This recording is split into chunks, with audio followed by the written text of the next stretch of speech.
Ano yung living one day at a time? Yung ibibigay ko lahat. I-exhaust ko lahat. Yung talento ko, yung naipon ko for the last 75 years, nakaranasan ko, kailan ko ibubuhos ngayon.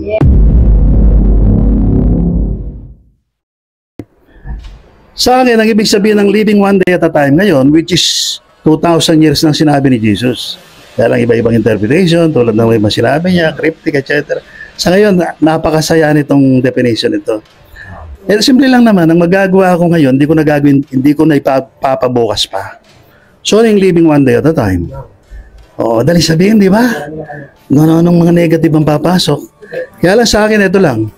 Bawa kahapon, minemeditate ko yung lahat ng mga dapat i-meditate. Kinapunan, baka ako hindi ko pa naayos yung aking paint room, di ba? Yung aking workshop. Kaya wag gagawin eh. Eh naalala ko yung living one day at a time. Huwag ko nang ipabukas. Baka wala na ako rito bukas. Either mamatay ako, kaya darating na si Lord. So umakyat ako. Sabi ko kay Lola, kay Mami Day, sandali, meron akong gagawin, living one day at a time. Inaayos ko yung aking kasi bala ko pagkatapos ng live natin, magpipinta na ako. Yung naisip ko kahapon ay pipinta ko ng mga hyper-radical painting na kung saan gigimbal sa akin at saka sa inyo at saka sa buong daigdig. Na walang binatbat yung mga nandun sa museum natin doon. Kasi pipinta ko yun na parang surrealistic. Anyway, ano yung living one day at a time? Yung ibibigay ko lahat. I-exhaust ko lahat. Yung talento ko, yung naipon ko for the last 75 years, nakaranasan ko, kailan ko ibubuhos ngayon. Lahat ng sipag ko, lahat ng talino ko, lahat ng lakas ko, kauli-uli ang drop of blood, sweat and tears, ngayon ko ibibigay. Kasi bukas hindi pinangako ng Panginoon sa akin. Ano mangyayari bukas?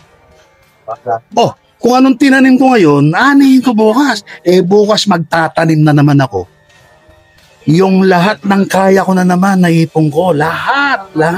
Bubuhos ko na naman sa araw na yun. Hindi sa susunod na bukas. Kasi ang susunod na bukas, hindi pinangako. Kailangan now. O, gets nyo? Hindi ba matalinong prinsipyo yan na binigay ng Panginoong Yesus? O, yung magagawa mo ngayon, wag mong ipapabukas. Ngayon na, kasi bukas, it may never come. Naintindihan niyo yung wisdom nito? Marahil sa ibang tao hindi itong ibig sabihin, pero may Holy Spirit tayo.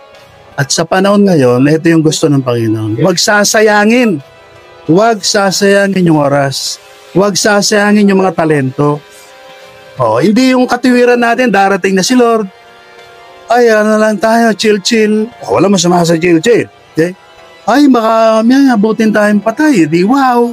Hindi na tayo dara ng trip. Sipin mo kung mamatay ka, sayang yung maiwan mong legacy, di ba? Na pinamuhay mong Panginoon until the last breath. Yun. Now na. Kasi ang bukas, hindi pa pangako. So, anong mangyayari? Halimbawa ako, lahat ng talino ko sa art, binuhos ko ngayon. O baka, pati pa ako, ipipinta ko na rin. Di ba? O siguro, sa isang buwan, makakasampung painting ako. Ngayon siguro, mga 1,000 na painting. O kasi yung isa sa canvas, dito yung isa. Tapos yung isa doon. Yun ang living one day at a time. Taliwas doon sa, ay, bahala ang Panginoon dyan. Living one day at a time, bahala na po. Pero, ito kinonsider ko lahat millennialism, post-millennialism, premillennialism, lahat ng philosophy, ideology, worldview, sinalang-alang ko rito. I-review ko lahat, pati yung mga nabasa ko mga libro. At hanggang kanina, binabasa ko yung utak ni Lauren Cunningham, binabasa ko yung isip ni Francis Schaeffer, binabasa ko yung isip ni Bill Bright, etc. At lahat ng mga naging NAR. Ba't sila nauwi sa Gospel of Health and Wealth? Ba't nauwi si Peter Wagner? Na nung araw, pati yung kasisahin ko sinulat niya doon sa libro niya. Bakit sila nauwi? Dito sa ganung philosophy na influensya ni Rasdoni, nila Boerner, etc. Mga millennialist to pre-millennialist ako, ba't ganito itong mga... So, lahat ng mga yan, kinonsider ko, lahat ng philosopher, lahat ng mga theologian, etc. Nauwi ako sa definition ko, yung living one day at a time, yung sinabi ko kanina.